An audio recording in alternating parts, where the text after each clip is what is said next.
Jesus Christ. He sent an intercessor. Many of us are not worthy to appear before God, but an intercessor, a priest, the one who intercedes on the behalf of the people, will appear before God. To appear before God, where God sits is the throne room of God. It is like where a judge sits, and there in day in, day out, Satan goes to accuse you and being. Each and every one of us, except somebody is able to appear in that throne and argue God on behalf of the people. Like Jesus Christ said, he is not standing before God. But we also need intercessor who will go and stand there and intercede on behalf of the people. Almost sexuality can die in the world if there are intercessors. Badly president will go if there are intercessors. Corruption will go if there are intercessors. Joblessness among the youth will go if there are intercessors. Witchcraft in the community will go if there are intercessors. The sick will be healed if there are intercessors. The intercessors are the people that make things happen, the things of God happen in this world. This country, I know people died of COVID, but was saved by intercessors. When the death had reached a point where every day during COVID, men of God rose up and said, let us pray. And it was still out of the country, by the way. And immediately the following week, the numbers began to go down. That's why people died, but not as much as other countries. It was the work of intercessors who interceded. I know for some of us, even some of us who are here at night praying in online, even in the headquarters, the ministers, they gathered and prayed online. But you could see the following week the action of your prayer, how the number began to go down, how it begins to go down. It means that every problem we have in the world and stays there because there is nobody to stand in the gap for people. God is looking for intercessors. It is one of the rare breed. One of the rare breed in the church is intercessors. A pastor will grow and become very strong in the church if there are strong intercessors backing that pastor. A pastor will become very strong if himself is a good intercessor. That's what I have published to grow myself. When I go in the headquarters there among my fellow pastors, they say this guy is a prayer warrior, but I have discovered that I am nobody because of the gap of the problems that we have, and it is affecting the church, and nobody is standing in the gap. So we need to grow in the area of prayers. We need to grow in the areas of prayers. That's what God has spoken to me already. That's why I have brought this. But let me tell you, we will learn this book and come to the end. If you don't put in practice, it is useless. It is useless. An intercessor will pray and waters will part with. An intercessor will pray and the mountains will be removed and thrown in water. An intercessor will pray and all the problems will go. But a true intercessor is the one who now has ascended with God. He has now ascended. If you still worry about problems today, then tomorrow this problem, you are nowhere. An intercessor, problem does not come to him. The problem comes and they disappear because he is above the problem of the world. He is above the problem of the world. That's who a true intercessor is. If you say, struggling today, I'm praying for food, I am praying for this, you are not yet there. You are not yet there. An intercessor will not pray for himself because he is above those problems. He's above. He's above sickness. He's above physical limitations. He's above the limitations of this world. He is above authority. An intercessor, a serious intercessor, will enter the presence of it and nobody will stop it. In the midst of problem, we will create peace. That's why people like Daniel were able to survive in those days. That's why now when you ascend and go to the level of intercession, then you will have peace. That's why when you look at between David was busy fighting all down battles, but Solomon enjoyed because now he was inside God and received the glory, the apex. Because with an intercessor, God will make you be at peace with your enemy. Will make you be at peace with your enemy. That is why we need to ascend, beloved. I hope I'm not diverting. So that is who an intercessor is. Is somebody who mediates between man and God, as it is written in 1 Timothy 2:5. Somebody who is risen and he is up there and he makes intercession for us. That is Jesus Christ. He died, he rose, he's now in heaven. We have people here who go to heaven and stay with God, and then they come back. We really have. We have people who now, when they want to go and preach, they go to the airport and just immediately disappear. We have. Rise out of the wickedness of your body. That is the climax of it. You can pray to a level that your body here remains here and your spirit is in heaven. Leaving your spirit here, your body here, physically, now you are in heaven. You are interacting now with angels. You are walking with the people in the heaven. Then you come back. You have seen, last time, some of you whom we went for the John Maxey marriage, I showed you a video of a witch who flies at night and just jumps into somebody's compound and begins to dance. Begins to dance. When you reach that level of intercession, they will call you a witch because we also fly like that. We also fly like that. As long as it is for good intent, not to perform. So you will fly. You will fly out of your body and disappear. An intercessor. That is the gist of the matter. That is the most important thing we should pursue. That is the thing that we should cover. That is the thing that we should live in. Those are the things. When problems are so much, let me tell you, in the year 1990, 2020, when did the COVID thing came? When was the first lockdown? 2020. 2020. I had multitudes of problems. I could hardly pay school fees for my lessons. I could hardly pay my loans in the bank. I could hardly get enough money even to eat at home. I could hardly have enough money to sustain this church. I could hardly have anything to do anything. I was overwhelmed with the problem. I just decided, wake up in the morning, I praise God, I thank God. God, I thank you that there are this much of problems, but I am still alive. God, I thank you that there are all these problems, but my daughter in school, at least I have been able to pay the school fees for this time. God, I thank you, I have been able to put a meal in the house. God, I thank you that despite people are still dying now. Before I realize the problem begin to disappear one by one. They disappear one by one. When you dwell in your problem, you have dwelt to your death. But when you dwell in God, through intercession and prayers, and every time the problem wants to overcome you, you go back to God, you will see how problems disappear. You waste your life by worrying about the problems you go through. You waste your life by worrying about the sickness which is upon you. You waste your life by looking at the poverty which you are going through. You waste your life. You waste your life, I'm telling you the truth. The answer is not there. And let me tell you, if you now know and you begin to know where the source of your problem is, you begin to know who is the author. We begin to know that instead of praying for your problem, you let me pray for somebody who is worse off.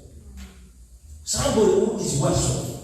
Begin to pray for somebody who is worse off. That instead of praying for your prayer, you will see how your problem will disappear. You will see how your problem will disappear.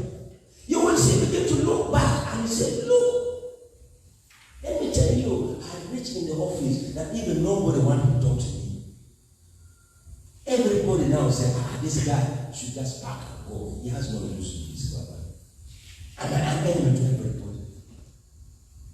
I just begin to believe in them. Until things stand around. The person whom they want to sack, now government gave an instruction to sack them. Government gave an instruction to sack them. They were going to lose their job. I had to go back on my knee with God, not to save me, but to save them. And now they love me because they have been saved through prayers. They love me because now I may even still make a mistake, but instead of calling me, oh, you have made this mistake, say, but Charles, you are my friend, but there is this thing that you need to attend to. There is a language now they use. Because they know there is something you carry. There is something that you have. There is something that you have, not that no one other man have. You will attract people to you. If we can only pursue this area, we will not have place in this church. And let me tell you, you will get it. You will get it. You will get it. If only you can commit your heart to it, you will get it. You will have it. You will have it. There are men who will just go and sit in the corner of the street and then they just begin to cry. They have not preached. They just begin to cry. They just begin to weep. Just weeping because of God. Not that there is some problem. Just weeping and crying. The awesomeness of God. The goodness of God. And as they weep, people from 100 kilometers begin to flow until there are over 20 million around you. And the sick will get healed. And the blind will begin to see. Just crying. Just crying. Just crying. Just weeping.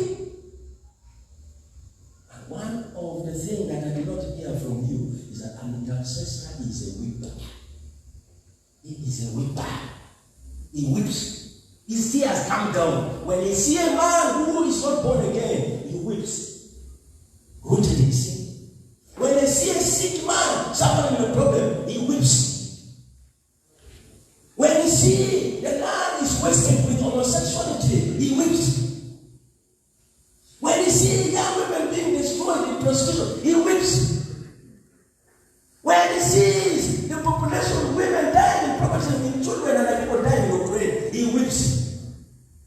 That's what an intercessor is. And my Father in the Lord and the boy says, when you see a disciple, he loves a disciple.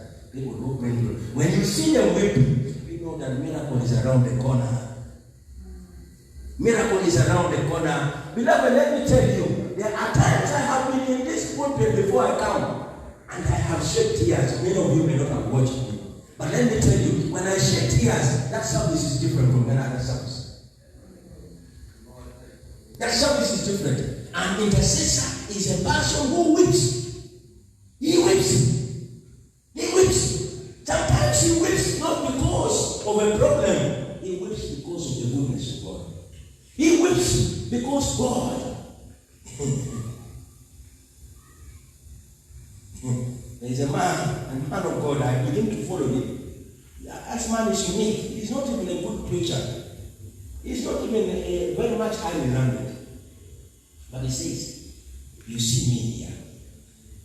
When I begin to look at where God has brought me from, when I begin to see what God has done in my life, when I begin to see how God has used me more than very many powerful men in this world, when I begin to see the miracles that God has done through my hands, when I begin to see that God has given me what no man can give me. God is what no man can give. Yes, it is with God that God will give me so much power to help people who will receive no man can give. Receive from God what no man can give. That is the work of an intercessor. To make them receive from God. Sometimes what God gives even beyond your own imagination. Beyond your imagination. There was a time I prayed for a woman here. I wish there are people to testify. I don't know whether Richard was here by that time. I prayed for a woman here. The woman had been thrown out of her house with all her children and had nowhere to sleep. And the woman came here. And I went for that lady here. Yes, I can tell in the spirit that the prayer was answered. But little did I know that it would be in 2 days. Little did I know that it would be in 1 day. The following day, the woman came to church and said, now, as you prayed for me, my husband came back. They had abandoned us and he brought us 80,000 shillings. Now the landlord wants 160 and we don't have the money. He comes to me to beg me money. I said, we don't have the money. But as far as I know, God has already answered your prayer. I'm not going to give you money. Go speak to the landlord. I'm going to pray for you. That whatever you speak to the landlord, he will listen and he will accept and you will enter the house. And within a week, your husband will bring the remaining balance. The woman went, spoke to the landlord, and they gave them a house on the basis of that 80,000. After they have entered the house, by the week they had paid the full rent.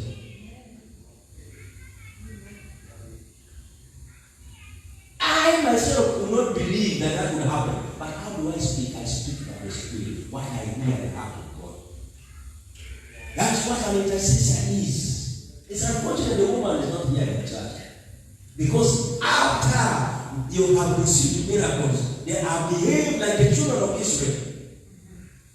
You receive your miracle from God and you go back to sin in the world. Then God abandons you. And the bigger problem comes worse than what you had before. And you think God is not there. That is the work of our intercessor. That's the work of our intercessor. So,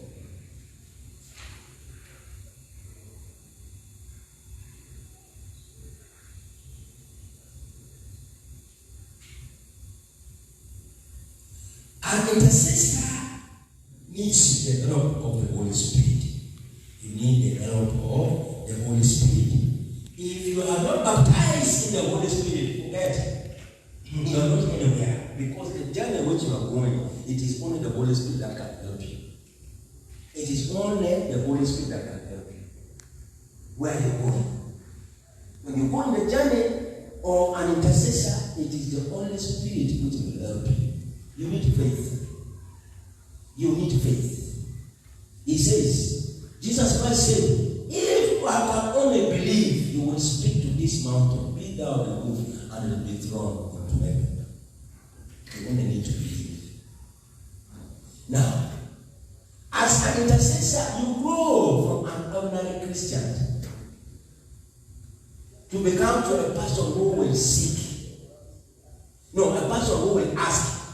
You go with your shopping list to God. God, give me money for rent. God, give me school fees. God, give me a husband. That is still a baby Christian. You're a baby Christian.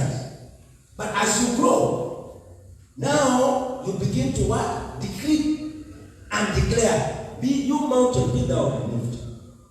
Yeah? You water pathways. You valleys, be exalted.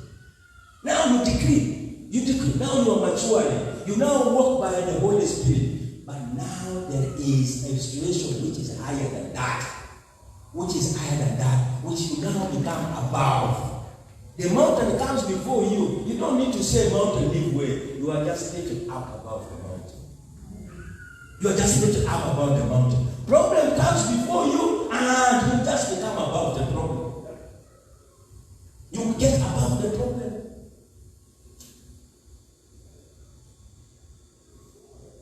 There are men. There are men. That demons will never go before them. They will never draw near them. Demons will not go near them. Demons will not attack them. Because they want so much power from heaven that they are escorted by legions of angels. Jesus Christ, there are people now who no longer live by their will. They live by the will of the Father. The role in this world is to make sure that the will of the Father is satisfied in this world. Jesus Christ, on the day that he was killed and he was about to die, he said, Father, if this cup can be taken away from me, let it be taken away. But not my way, but your will. Not my way, but your will. You will face problems. We will face problems that you will be you may even abandon your salvation. You will face problems that you will say this Christ is not useless. You will face problems that this being born again is useless. But when you know that fear him that kills the soul, but not the physical body, you say, yes, let my body die. But after, even if I die, I know I will still live. When you can now speak like Daniel, and they say, Daniel, we hear that you have been born down to your God. And if you don't deny your God, then we will throw you in that fire. He said, King, let me not hide this from you. I will not denounce our God. If you throw us into that fire, our God is able to save us from the fire. But even if we perish, we know we shall live. We know we shall live. Those are the kind of men who carries the power and the thought of God and have spent their time in the presence of God. The Bible says Daniel prayed 3 times a day. 3 times a day. He prayed in the morning, he prayed in the day, he prayed in the evening. It is all in prayers. Jesus Christ, after he had prayed the prayers, and they came to arrest him, and they said, ask them, whom do you seek? We seek Jesus of Nazareth. And the moment they speak this, they fell down. He asked them the second time, whom do you seek for? Jesus of Nazareth. The moment they speak, they fell down. And they came again the third time. And Peter thought that it is a battle. It is a battle, and they picked his sword. What will a sword do? What will a sword do? There are times of battles where there is sword, the bind, loose, scatter, it cannot work. It cannot longer work. When he took a sword and took the ears of that man, when he took a sword and took at the ear of that man, Jesus Christ is not like that. If I want, I can call legions of heaven from heaven, and they will not. He says, you cannot take my life except I lay down my life for my son.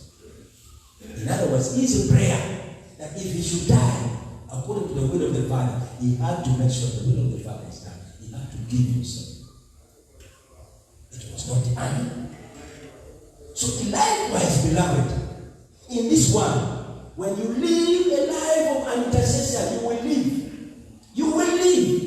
You will live. Except when God says it is time now for you to pay the price for the glorification of you being glorified. Like Jesus Christ said, glorify yourself because I have done your will.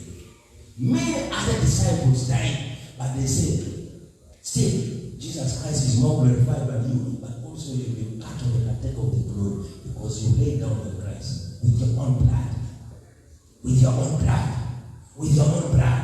You have laid down your Christ for the kingdom of God. But the Bible says, when a seed drop down, then will it more will come out of you. So you become a seed. And out of your blood which you have poured down like Christ died, many more will be born again.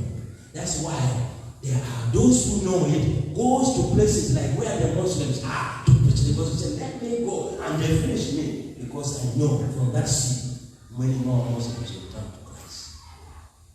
Many more will turn to Christ. The salvation we enjoy today, the Christianity we enjoy today, were men who put themselves to and lay their life down. Lay their life down. And the person who can only do that is an intercessor, not an evangelist, not a pastor, not a bishop. People who are cut to the throat to follow the will of the Father and to seek God and to stand on the God, to mediate God and men work. The problems we have in this world is because there are no mediator. Master Jesus Christ is there. Jesus Christ will only operate in this world using the flesh.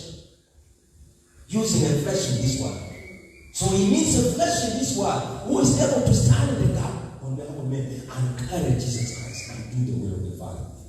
Without that, we will not see revival, we will not see change in this world. We continue to live under wicked leaders, we continue to live under corrupt government, we continue to see children die, we continue to see women suffering, we continue to see our generation continue to perish,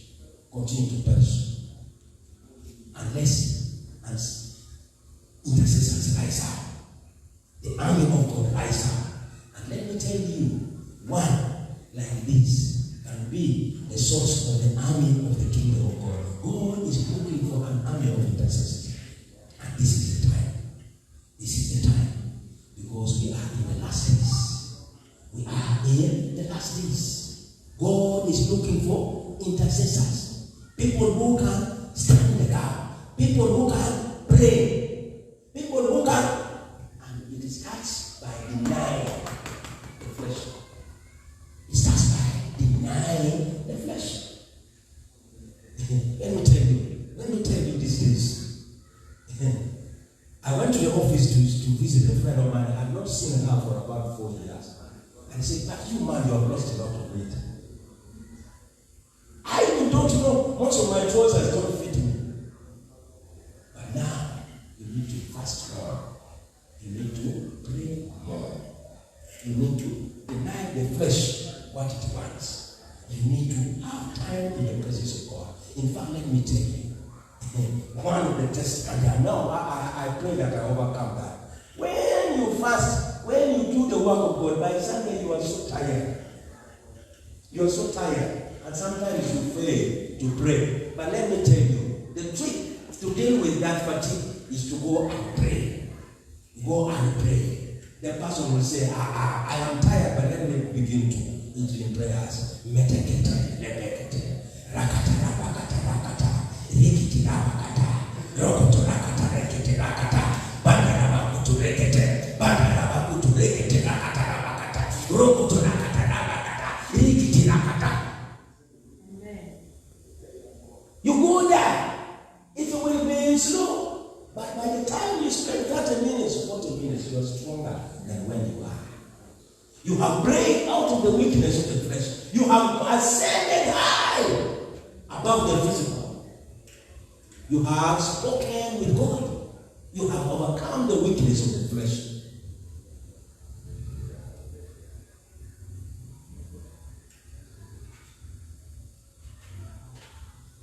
This man who died recently, and I love him, has built the biggest church in Korea. It's called biggest church in Korea. Charismatic. He died in 2019 around COVID time. 2019, 2020. Who is that man? Young Cho. His church is a praying church. Easy. He invited Americans evangelists to his church. And they said, "Let us go to pray." And when they went to pray, within 20 minutes, they were not saying, they're tired. They're tired. But for them, they will go for 2 hours. 2 hours praying. 2 hours. 2 hours they have just started. 3 hours. The Redeemed Christian Church of God, what I know, I have not gone through it. I witnessed with my own eyes.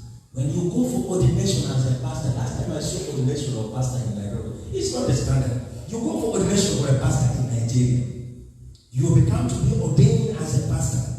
You say, "Okay, leave your bag there." They lock you in a room like this. When they lock you in a room like this, the only thing you have is a place to toilet and water.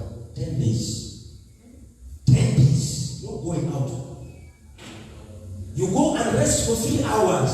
You pray every day up to 1 a.m., 2 a.m. You go say, go and sleep by 3 a.m. They have woken you up. Pray. Pray. Reach to a point where food does not mean. I saw on that ordination day, one of the pastor collapsed. The day of the ordination.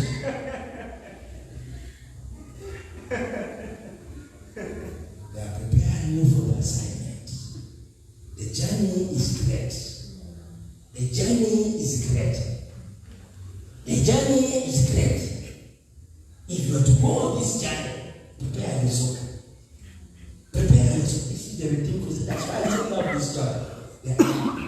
When you see here, this church, whatever we do here, is not the way the real church is. The original way how this church started, it was through prayers. Through prayers. The founder of this church, a man who did not go to school. He did not go to school. He has not studied. He has not done anything. But God picked him from the village. God picked him from the village. He brought him in the city. When he came into the city, God said, go back to the village. Go, he had 6 women. Go and settle all your women and come back with one. Sell all your properties. Go and pay them. This is the one to survive, you and your children. And then come with your children and one wife. Let that wife come and take care of you. The wife started, they moved from church to church to church until God says, you go and start your own ministry. And they started the ministry, but the wife will send firewood. When the wife sends firewood, the man will go to church every day. He prays from morning up to 3, 4 every day, comes back home. God came and spoke to him. His church which was started, the name was going to be the Redeemed Christian Church of God. He did not go to school, but was able to write the name of the church. And he said, this church will be met by Christ, the coming back of Christ. The church will go to the whole world. And he kept that word in his heart. He kept that word in his heart. And he had men whom they started with church. And when they started men with the church, as the church begins to grow like in around 1,000, and the boy who is the current head of the church, visited the church, who was a professor of mathematics in the university. And when he came to the church, he had a car like mine, which was falling, collapsing down every day. The church is collapsing. And when the man prayed, the church never collapsed, so he abided in the church. So he used this man now as interpreter in English. So the coming of this man is when the English service started in the church. So as the man interpreted the service, one day they went for this conference. They will go for international conference. These are 60s, 50s, 60s, early 70s. So they went now for international conference, and when they go, a man of God begins to prophesy. In English, prophesy. In English, the man was saying to him, they asked him, what is it that he said? The man said, I will tell you when we go back to the rooms. And when they went back to the rooms, he said, please, you must tell me what that man said. He said, before I tell you, you tell me what God promised you. And he said, the man told you what God promised you is going to come to pass. And I said, God told me that this church will go to the end of the world. And this church now is in over 200 countries. But it was birthed through prayers. It is birthed by men who paid the price on the altar.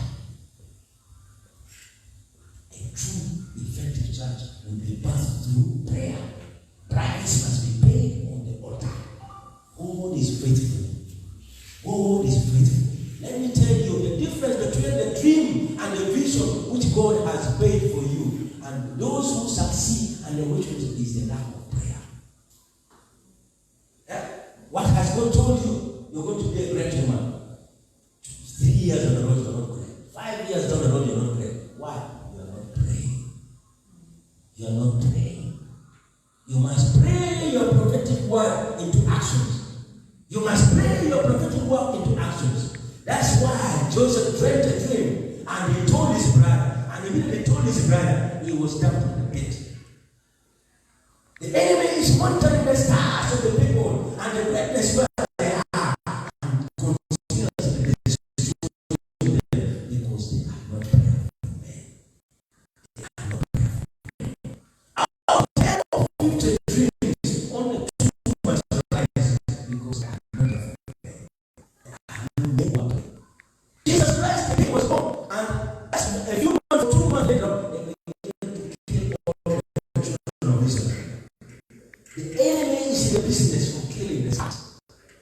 When we go down the road, this vision of mine has come to pass.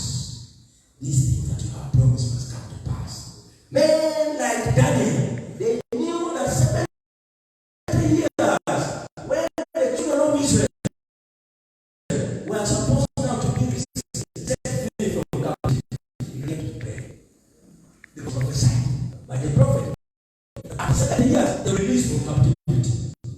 And therefore means in the kingdom of God, the instructions and the directive are already released. Instructions and directive are already released for the prophetic and other things in your life, but you need prayer. The Bible says Daniel went down for 21 days. He did not eat anything good. And angel Gabriel came to him and said, from the day you began to pray, your prayer was received in heaven, and the answer had come. But the prince of Persia,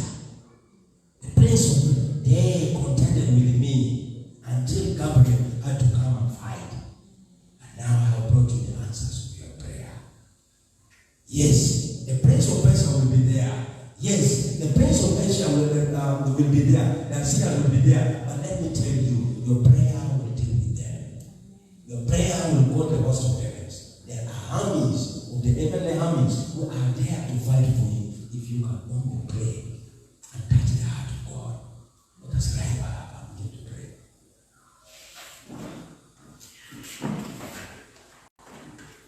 I put you in front of my melody. You are all that matters. You are all that matters. I make room for two. You and I.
Prince of Peace, the Kings of Kings, the Lions of Judah. Lord, we worship you. Lord, we adore you. Lord, we surrender to you. Lord, we bow down before you. Lord, we lift our voice to you. Mighty Savior. Kings of Kings. The one who sits on the throne and his princes inspire.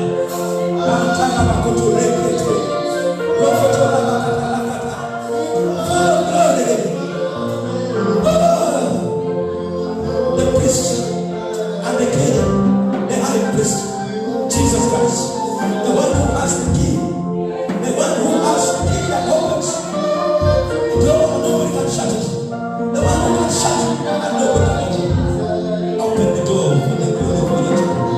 Open the door for the glory for your church. Open the door for the growth of your church. Open the door for everything for your church. Let them receive that key.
Draw them near to you.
is our mandate.